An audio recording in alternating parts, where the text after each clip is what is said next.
Hello student, welcome back to CD binder 24/7। This is Anita Sharma. Student का बहुत ही common question होता है कि how to make short notes for exams. चाहे वो सीयूटी एग्जाम है, चाहे वो आपका बोर्ड एग्जाम है, व्हाटएवर जो भी एग्जाम है, तो एग्जाम में जाने से पहले स्टूडेंट्स नोट्स बनाते हैं। नोट्स कब, कैसे और क्यों बनाने चाहिए, तो वो सारी चीजें मैं आपको इस वीडियो के अंदर बताने वाली हूं। अगर आप चैनल पर नए हैं और वीडियो को पहली बार देख रहे हैं तो चैनल को सब्सक्राइब कीजिएगा और ज्यादा से ज्यादा इस वीडियो को शेयर कीजिएगा। और आने वाले टाइम में आपको इसी तरह की अच्छी अच्छी वीडियोस हम लोग लेकर आते रहेंगे, तो चैनल को सब्सक्राइब करना ना भूलिएगा। तो क्या करते हैं कि how to make short notes for CUET, है ना।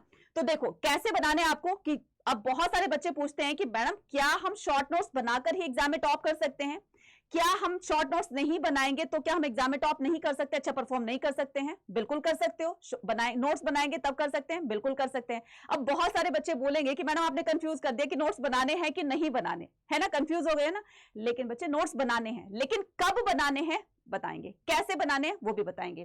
तो कैसे बनाने, सबसे पहले हम इस पॉइंट को पकड़ते हैं कि जो भी बच्चा, है ना, आप सीयूटी के लिए आप एनसीईआरटी फॉलो करते हो, एनसीईआरटी बुक आपको पढ़नी है और इसी के बिहाफ पर आपके सीयूटी में क्वेश्चंस पूछे जाएंगे। तो जो भी आप सीयूटी एग्जाम के लिए एनसीईआरटी फॉलो कर रहे हो और एनसीईआरटी में जो भी चैप्टर पढ़ रहे हैं, तो चैप्टर में पढ़ते टाइम आपको जो भी चीज इंपॉर्टेंट लगती है तो आप उसको हाईलाइट कर लीजिए, अंडरलाइन कर लीजिए। तो मेरा फर्स्ट पॉइंट क्या है, डिसाइड योर इंपॉर्टेंट पोर्शन। क्या चीज आपको इंपॉर्टेंट लग रही है चैप्टर के अंदर? पूरा चैप्टर तो नहीं पूछा जाएगा ना, आपको लगता है कि इस टॉपिक से काफी सारे क्वेश्चन आ सकते हैं। जैसे आपने पीवाईक्यूज को देखा, तो पीवाईक्यूज में ज्यादातर किस चैप्टर से, किस टॉपिक से ज्यादा क्वेश्चन पूछे जाएंगे, तो आपको क्या करना है, उस पर्टिकुलर पोर्शन को आपको हाईलाइट करना है। या फिर पढ़ते टाइम में आपको जो लाइन आपको लग रहा है कि इससे आपके क्वेश्चंस बन सकते हैं, तो आप उसको हाईलाइट कर सकते हो या फिर अंडरलाइन कर सकते हो।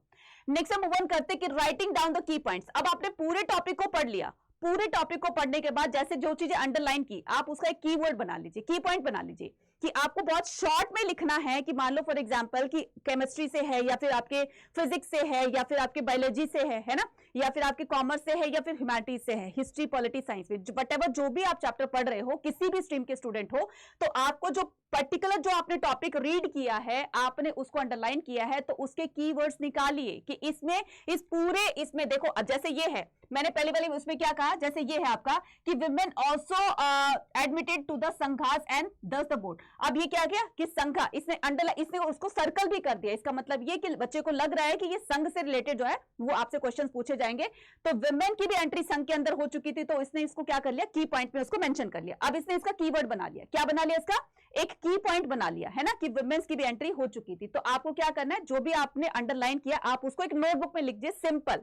और जो चीज आपको याद नहीं हो रही है, देखो बच्चा, जो चीज आपको चैप्टर में याद नहीं हो रही है, उन्हीं चीजों को आप अपने नोट्स में लिखिए। दी बेस्ट तरीका है और यही रियलिटी है कि जब भी आप नोट्स बनाने जा रहे हो, तो आप पूरा पूरा नोट्स मत बनाइए, पूरे चैप्टर के नोट्स बनाइए, पूरा टॉपिक आप मत लिखिए। जो चीज आपको लर्न नहीं हो रही है, आप उसको अपने टॉपिक, अपने नोट्स के अंदर मेंशन कीजिए उसको। क्लियर है? हाँ, तो आपको क्या करना है, और ये चीज याद रखना, कभी भी जब भी आप नोट्स बना रहे हो तो आप कैसे बना रहे हो वो आपके ऊपर डिपेंड करता है कि आप माइंड मैप पे बना रहे हो, ठीक है, आप फैक्ट्स लिख रहे हो, या फिर हाउ टू आप कैसे कर रहे हो, फ्लैश कार्ड यूज कर रहे हो, कैसे क्या कर रहे हो, तो वो आपके ऊपर डिपेंड करता है कि आप अपने नोट्स कैसे बना रहे हैं। लेकिन एक चीज का याद रखेगा कि नोट्स बनाते टाइम ना अपने राइटिंग में नोट्स बनाना, यानी कि किसी की भी नोट्स की आपको कॉपी नहीं करनी है, किसी की भी नोट्स की आपको कॉपी नहीं करनी है। ये बिल्कुल 101% आपका एक गलत तरीका है कि किसी के नोट्स, अपने फ्रेंड्स के नोट्स ले लिए, आपने उसको फोटोकॉपी कराया, खत्म। ऐसे कोई भी कंसेप्ट आपका क्लियर नहीं होगा। कॉपी करने से तो बेटर है कि आप थोड़े नोट्स बना लीजिए, चाहे 2-3 चैप्टर के बनाइए, लेकिन खुद से जब आप बनाएंगे ना तो एक कॉन्फिडेंस आएगा आपके अंदर, है ना। तो कभी भी किसी दूसरे के नोट्स को कॉपी मत कीजिए। जब आप खुद की हैंडराइटिंग में लिखेंगे तब वो जाकर के आपको क्या लगेगा कि हाँ, मैंने इस चैप्टर को रीड कर लिया है, इससे मैंने नोट्स बनाए। वो चीजें ऑल टाइम तक हमारे दिमाग के अंदर रिटेन रहती है। मैंने क्या कहा, वो लॉन्ग टर्म तक रिटेन रहेगी, और जब भी हम अपने एग्जाम में जाएंगे तो हमें ये चीजें रिकॉल होती रहेंगी कि हाँ, मैंने उस टाइम में ये नोट्स बनाए थे, तो मैंने इसमें ऐसे लिखा था। बच्चे, रियलिटी है ये यकीन मानो, ये इतने इंपॉर्टेंट आपको मैं चीजें बता रही हूं कि आपको पूरा पूरा टॉपिक नहीं लिखना है, सिर्फ वही चीज लिखनी है जो आपको नहीं लर्न हो रही है। आप उसको अपनी नोटबुक में लिखिए, है ना, नोट्स बनाते टाइम। तो जो चीज, ऐसा तो नहीं कि पूरा चैप्टर आपको लिखना है, जो चीज, कुछ ही तो चीजें ऐसी होंगी जो आपको लर्न नहीं हो रही है। अरे सिंपल सी बात है कि जो चीज लर्न नहीं हो रही है वही आपको नोटबुक में लिखनी है, और हमेशा अपनी राइटिंग में लिखिए, किसी की दूसरे की कॉपी नहीं कर रही। देखो, आपकी राइटिंग है, आपको समझना है, क्या करना है, कैसे समझना है, मैं ही समझूंगा ना, और कोई तो नहीं समझेगा उसको, राइट।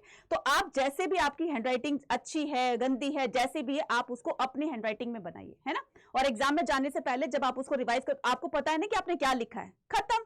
क्यों किसी पर हम रिलाई करें कि उसने क्या लिखा है क्या नहीं लिखा है ना।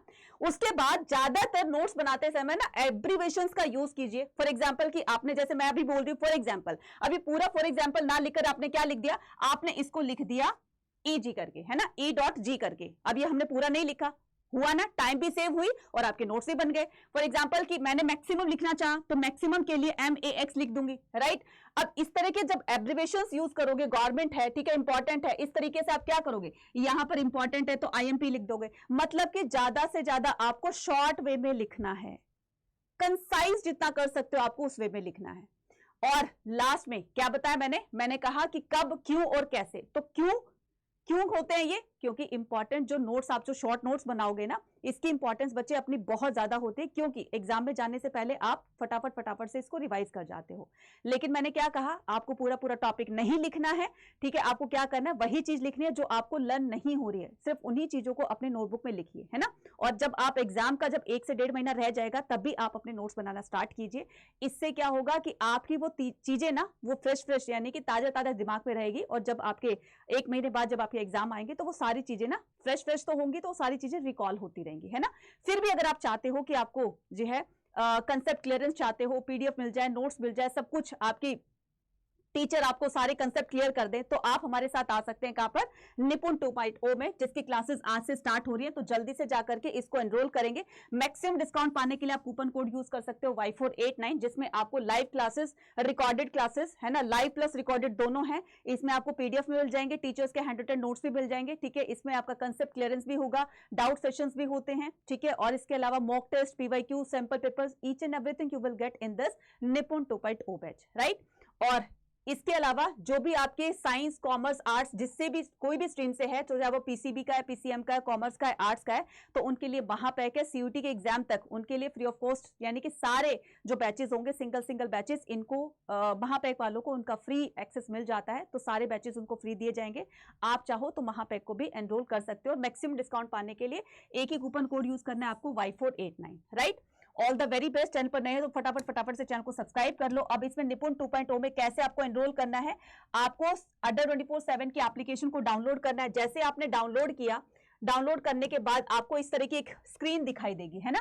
उसमें क्या करना है, ऑल कोर्सेज पर जाना है। जैसे आपने ऑल कोर्सेज पर क्लिक किया, यहाँ पर अंडरग्रेड एंट्रेंस एग्जाम आएगा।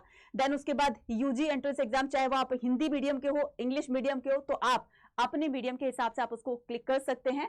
फॉर एग्जांपल कि आर्ट्स स्टूडेंट हो, साइंस स्टूडेंट हो, तो जो भी हो, राइट। ये है हमारा निपुण 2.0। अभी लेटेस्ट बैच है, क्लासेस आज से स्टार्ट हो रही है, तो जाकर के अभी के अभी इसको एनरोल कर लो। लास्ट चांस है आपके बोर्ड एग्जाम्स के लिए, है ना। और प्लस उसके बाद में इसमें CUT की भी तैयारी करवाई जा रही है। तो आपके हाथ लिए में तो दोनों तरीके से फायदा है कि आपको इसमें पहले बोर्ड एग्जाम की प्रिपरेशन करवाई जाएगी, पूरी तरीके से रिवीजन कराई जाएगी। एक अच्छी रिवीजन के साथ जाओगे तो सारे क्वेश्चंस आप सही करके आओगे, राइट। इसको बाय नाउ करने के लिए क्या करना है आपको, Y489 कूपन कोड यूज करना है, Y489। तो जैसे आपने इस कूपन कोड को अप्लाई किया, अब देखिए ये जो कोर्स है आपका डिस्काउंट के बाद आपको इतना मिल रहा है, 17% के डिस्काउंट के बाद 6639 का, राइट। तो इसी तरह की वीडियोस के साथ बने रहिए CUT अड्डा 24/7 चैनल के साथ में। कमेंट सेक्शन में लिखकर बताइएगा कि आपको ये वीडियो कैसी लगी और कितनी आप लोगों को ये काम आई, ठीक है। कमेंट सेक्शन में लिखकर जरूर बताइएगा। मिलते हैं अपनी नेक्स्ट वीडियो में। Till then take care, bye bye, जय हिंद।